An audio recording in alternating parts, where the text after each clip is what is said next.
सनातन धर्मियों को ईसाई बनाने की बहुत बड़ी साजिश। आज से 400 वर्ष पूर्व भारत में ईस्ट इंडिया कंपनी आई थी, जो भारत में आई तो थी मसाले का व्यापार करने के लिए, लेकिन अपने पैर जमाने के बाद 200 वर्ष तक इस देश पर राज किया और उसी राज परंपरा को फिर से स्थापित करने के लिए 57 वर्ष पूर्व एक संस्था, एक कंपनी खड़ी की जा चुकी है और उस कंपनी का नाम है international society of Krishna consciousness, जिसे इस्कॉन बोलते हैं। अब कुछ लोग बोलेंगे कि इस्कॉन सनातन संस्कृति का प्रचार कर रही है, कुछ लोग बोलेंगे कि इस्कॉन सनातन संस्कृति को जीवित रख रही है। अगर आप ऐसा सोचते हैं तो आप बहुत बड़े अंधकार में हैं, क्योंकि जो आपको दिखाया जा रहा है वो सिक्के का एक पहलू है, दूसरा नहीं दिखाया जाता। जैसे किसी पंछी को फंसाने के लिए चारे का उपयोग किया जाता है ना, ऐसे ही आपको सनातन संस्कृति में थोड़ा सा प्रचार प्रसार कर कर आपको फंसाया जा रहा है। वो कैसे, इस वीडियो में देखिए। पहली बात, अगर कोई सनातनी होगा ना, वो अपने महापुरुषों की और अपने भगवानों की निंदा कभी नहीं करेगा, लेकिन इस्कॉन 1% भी इस बात पर विचार नहीं करता और वो भरपूर निंदा करता है। वो कैसे, इस वीडियो के माध्यम से देखिए, जिसमें द्वारकाधीश के बगल में रुक्मिणी जी बैठी हुई थी। कहते हैं प्रभु, हमेशा आप सीता मैया को बगल में बैठाते हैं, आज किस अन्य को बगल में बिठाया हुआ आपने? तो रुक्मिणी सोच रही क्या? कहते हैं हाँ प्रभु, सीता मैया इतनी सुंदर है, उनको बिठाइए ना। ये कौन है? ये अमोघ प्रभु लीला कह रहे हैं माता रुक्मिणी के विषय में कि ये कौन है, ये किसकी पत्नी है, जिसके नाम पर एक खाका मार रहे हैं श्री कृष्ण की, उनकी पत्नी के विषय में ये ऐसे बोलते हैं कि ये कौन है, किसकी पत्नी है, कहाँ से आ गई, कैसे बैठ गई। ये कथा के दौरान बोल रहे थे। इनको मैं बता दूं, जो ऐसा बोल रहे हैं अमोघ लीला प्रभु, धूर्त व्यक्ति, पाखंडी, श्री कृष्ण की जो पत्नी है माता रुक्मिणी, दोनों ने, माता रुक्मिणी और श्री कृष्ण ने हिमालय पर जाकर 12 साल का ब्रह्मचर्य का पालन किया था। और जब ब्रह्मचर्य का उनका पूर्ण पालन हो चुका था, शरीर बल बुद्धि से हर चीज़ से पूर्ण हो गया था, तो जब उन्होंने एक बच्चे को उत्पन्न किया, वो था प्रद्युम्न। और जब प्रद्युम्न और श्री कृष्ण चलते थे ना, माता रुक्मिणी पे पहचान में नहीं आते थे कि भाई कौन श्री कृष्ण है, कौन प्रद्युम्न। और आप बोल रहे हैं कि रुक्मिणी कौन है, ये किसकी पत्नी है, मजाक उड़ा रहे हैं। पहली बात। दूसरी बात, चैतन्य महाप्रभु जो इस्कॉन वाले जैसे श्री कृष्ण का अवतार मानते हैं और उनके सिद्धांतों पर अपने आप को चलते हुए देखते हैं। देखिए चैतन्य महाप्रभु का आप ये फोटो देखिए, जिसमें चैतन्य महाप्रभु भगवान शिव और माता पार्वती को आशीर्वाद दे रहे हैं। 300-400 वर्ष पूर्व इनका काल होगा चैतन्य प्रभु का।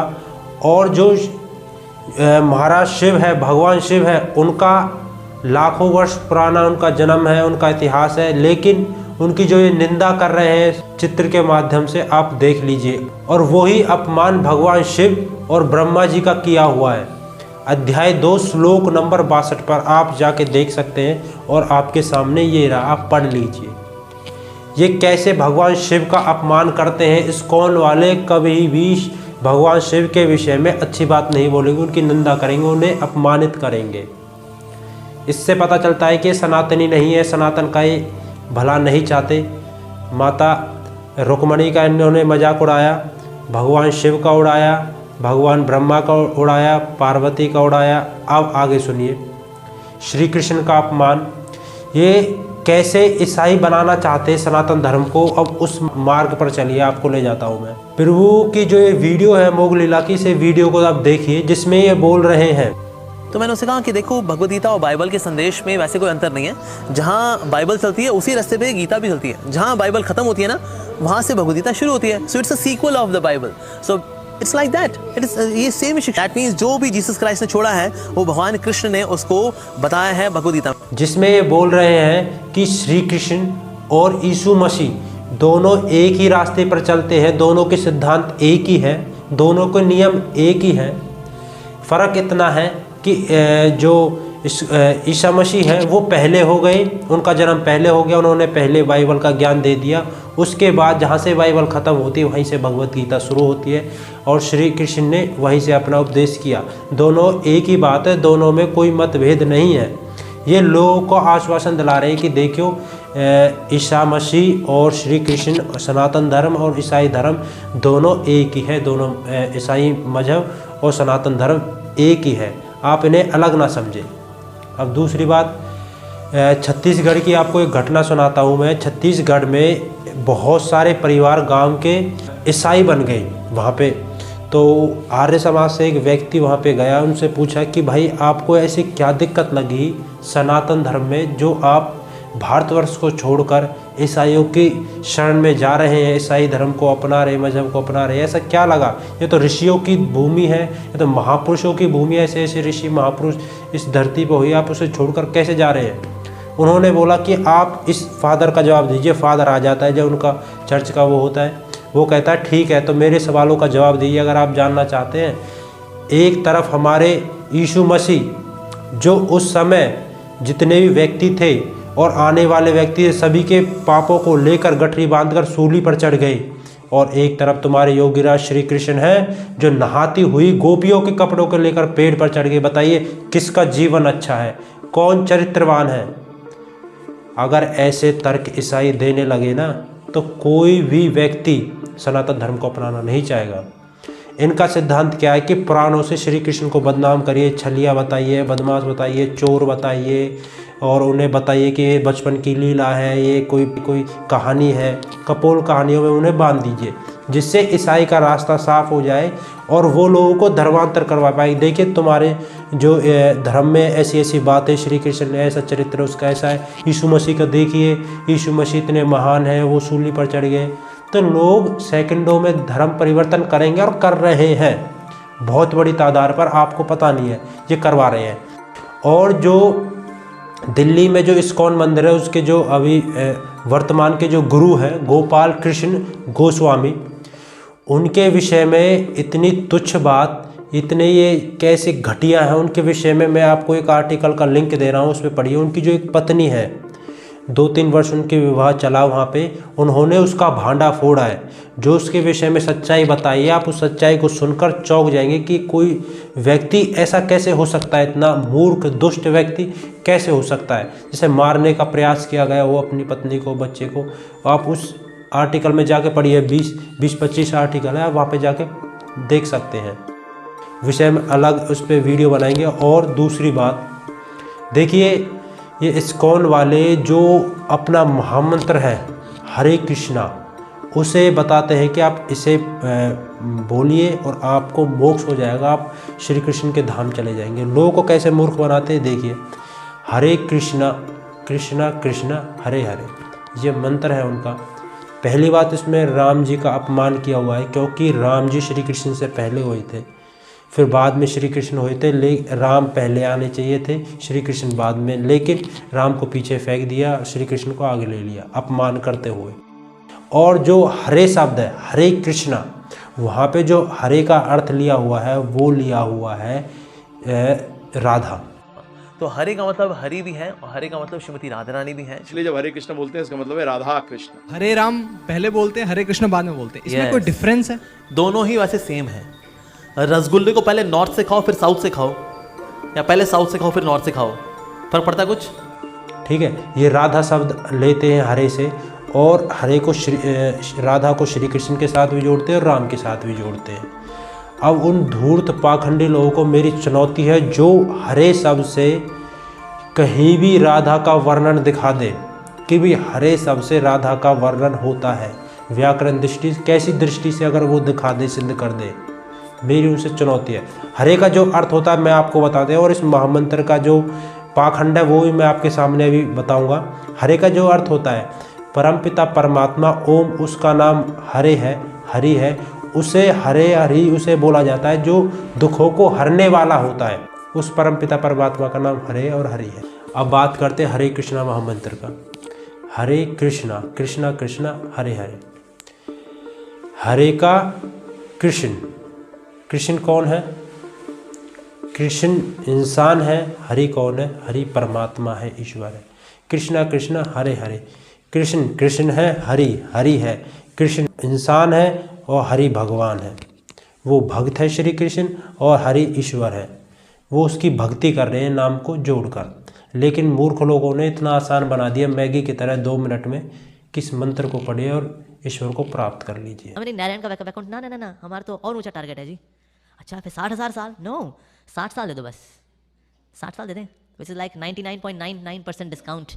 ये पाखंड है। हरे कृष्णा से कोई मोक्ष को जाना नहीं है और अपमानित कर कर उसका गलत अर्थ कर कर आपको नरक और मिलेगा। अब बात करते हैं इनकी भगवत गीता की। देखिए वेद 4 है, जो हमारे मूल ग्रंथ है, जो ईश्वर की वाणी है, वो है वेद। 4 वेद है, चारों वेदों में 20,000 से भी ज़्यादा मंत्र हैं। और जो वेद है, वेदों में किसी व्यक्ति विशेष, किसी इतिहास, किसी जाति प्रथा के विषय में कुछ नहीं है। वहाँ पे सिर्फ जो वर्णन है वेदों में वो है आत्मा, परमात्मा और प्रकृति, कि ये तीनों चीज़ कैसे एक दूसरे से कनेक्ट है और इनका क्या है, कैसे अपनी दिनचर्या को सुधारे। वो आत्मा में आ जाता है, परमात्मा कैसे मोक्ष को जाए, प्रकृति कैसे संसार वगैरह बनाए, ये वेदों में है। ठीक है, वेदों में कोई राधा शब्द का वर्णन नहीं है, कोई श्री कृष्ण का नहीं है, राम का नहीं है, क्योंकि वो कोई जब सृष्टि बनेगी जब तो कोई इंसान नहीं रहेगा, इंसान नहीं रहेगा तो किसी का इतिहास नहीं रहेगा, इतिहास नहीं रहेगा तो सिद्धांत होंगे। सिद्धांत मतलब कि जैसे नीम का पेड़ है उस पर आम नहीं लग सकते, सिद्धांत है। तो ऐसे ही जो वेद है, वेद में 20,000 मंत्रों में दिनचर्या और ईश्वर की प्राप्ति के विषय में सब कुछ बताया हुआ है। वेद के जो मंत्र हैं और गीता के जो श्लोक हैं, मंत्र और श्लोकों में जो अंतर है वो मैं आपको बता दूं, ये तो बताएंगे नहीं, पाखंडी हैं। मंत्र उन्हें बोला जाता है जो ईश्वर द्वारा रचे जाते हैं, जो ईश्वर द्वारा बोले जाते हैं, जो ईश्वर के सिद्धांत होते हैं, उन्हें मंत्र बोला जाता है। उनमें किसी व्यक्ति विशेष, घटना या कोई इतिहास नहीं होता। लेकिन जो श्लोक होते हैं वो श्लोक मनुष्य के माध्यम से रचे हुए होते हैं, उनमें किसी का इतिहास, विशेष व्यक्ति के बारे में, जाति प्रथा के विषय में, ये सब कुछ होता है श्लोकों में। ठीक है, तो ये अंतर हो गए। तो श्लोक भगवत गीता में श्लोक, ना कि मंत्र। तो मंत्र श्लोक है तो यानी कि वो इंसान थे, ना कि ईश्वर। ठीक है, और श्री कृष्ण ऐसा नहीं है कि अवतार लेंगे। अवतार लेने का मतलब तो श्री कृष्ण पे बहुत, ईश्वर पे बहुत बड़ा आरोप लग जाता है। अगर ये बोलेंगे कि भाई अवतार लेता है भक्तों के लिए, तो मूर्खतापूर्ण बात है। जो ईश्वर उस माता पिता के हृदय में था, जिसके कोख से वो बच्चा निकला माता की से, और उस बच्चे के हृदय के अंदर ही वो ईश्वर है। सूर्य चंद्रमा को बनाने वाला वो ईश्वर, उस तुच्छ व्यक्ति को, रावण और कंस को जन्म देने वाला ईश्वर, उनको जन्म तो ईश्वर दे रहा है, सृष्टि को तो बना रहा है, सूर्य चंद्रमा को बना रहा है नहीं, लेकिन बिना शरीर लिए, लेकिन मारने के लिए, उनका वध करने के लिए वो शरीर जन्म लेगा, शरीर धारण करेगा, माँ के गर्भ से जन्म लेगा। सर्दी लगेगी, गर्मी लगेगी, भूख लगेगी, प्यास लगेगी, कपड़े चाहिए, पालन पोषण करने वाला चाहिए, पाखंड करने वाला भी चाहिए, सब कुछ ये ढोंग पाखंड करेगा ईश्वर आके। एक तुच्छ व्यक्ति, सूर्य चंद्रमा जैसे उनको तो बना देगा, और दुष्ट व्यक्ति को भी जन्म दे देगा, कंस को, जब तो अवतार की जरूरत नहीं पड़ी, लेकिन वो मारने के लिए वो करेगा। जो इस्कॉन में पढ़े लिखे व्यक्ति है ना, वो वैसे अपना स्कूल कॉलेज में पढ़ते जब तो सिद्धांत की बात करते हैं, नियमों की बात करते हैं, साइंस की बात करते हैं, लेकिन जैसे ही वो इस्कॉन में आ जाते हैं, सब कुछ भूलकर बैल के सींगों पर पृथ्वी को ठहरा हुआ देखते हैं, सोयो जो लंबे पेड़ मानते हैं, श्री कृष्ण की उंगली पर एक बहुत बड़ा विशाल पहाड़ मानते हैं, शनिदेव को मानते हैं, सूर्य ग्रह को एक व्यक्ति विशेष के द्वारा चला हुआ मानते हैं। ये मूर्ख लोग ऐसा समझते हैं। ठीक है, तो ऐसा ना समझे। और जो भगवत गीता है वो उसे एज इट इज़ नाम दिया है कि यथारूप, जैसा महाभारत में था वैसा ही है। अगर आप महाभारत पढ़ेंगे गोरखपुर गीता प्रेस से, तो उसके अंदर भीष्म पर्व में जो गीता के जो श्लोक दिए हैं उनके नंबर हैं 745। 45 श्लोक कहाँ पे है, इन्हें पूछिए जाके भाई इस्कॉन वालों को कि 45 श्लोक कहाँ पे गए। लेकिन जो मूल गीता है महाभारत में से निकली वो 17 श्लोक की है।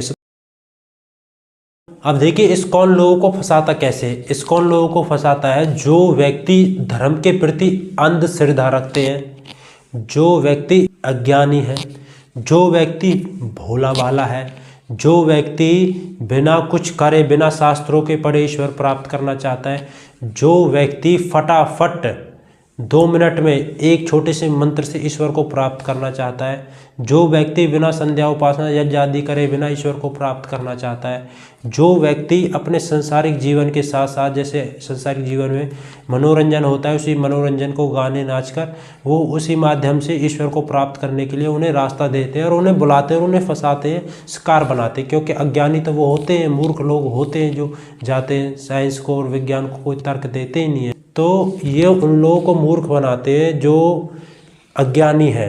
और इनका जो मेन सिद्धांत है कि नाच गाने के थ्रू, जैसे अगर कोई व्यक्ति है नाचेगा गाएगा घूमेगा तो है ना, उछल कूद करेगा हौला मचाएगा, तो लोग के जो दिमाग है थोड़ी देर के लिए सब कुछ परेशानियों को भूल कर रीसेट कर कर अपनी जो फ्रेशता होती है ना अंदर, तो जो मतलब एक साथ के लिए सब कुछ भूल जाता है थोड़े समय के लिए, उन्हें भूल कर एक ऐसा लगता है कि भाई मज़ा आ गया, हमने क्या अनुभव कर लिया नया, है ना। तो वो ऐसा अनुभव करते हैं नाच गा कर, ऐसा वो समझते हैं, ऐसे अनुभव को वो समझते हैं कि भाई श्री कृष्ण के हमें दर्शन हो रहे हैं, अब तो हमें मोक्ष जाने से कोई बात रोक ही नहीं सकता, अब तो मोक्ष हमें मिलेगा ही मिलेगा। तो धूर्त लोग, मूर्ख लोग जो वेदों को नहीं मानते, वेदों की वाणी को नहीं मानते, संध्या उपासना यज्ञ आदि को नहीं मानते, यम नियम का पालन नहीं करते, वो मूर्ख लोग हरे कृष्ण महामंत्र से ईश्वर को प्राप्त करा हुआ समझते हैं। और इस्कॉन ऐसी घटिया हरकत करता है, सेक्स रैकेट चलाना, महिलाओं के साथ दुष्व्यवहार करना, बच्चों के साथ दुष्व्यवहार करना, उनके बच्चों को जो गुरुकुल में पढ़ते हैं उनके साथ मारपीट करना। आपके सामने खबर है, आप देखिए खबर न्यूज़ से कि बच्चों के साथ कैसी कैसी हरकत की जा रही है। ये बेसिक वीडियो थी, आगे हम इस पे गहराई से बात करेंगे, आपको बताया जिससे वीडियो लंबी ना हो जाए। तो आपने वीडियो देखी, आपका आभार। चैनल पर और भी वीडियो आप चेक कर सकते हैं, बने रहिए और वीडियो हम इस्कॉन के विषय में लाएंगे। धन्यवाद।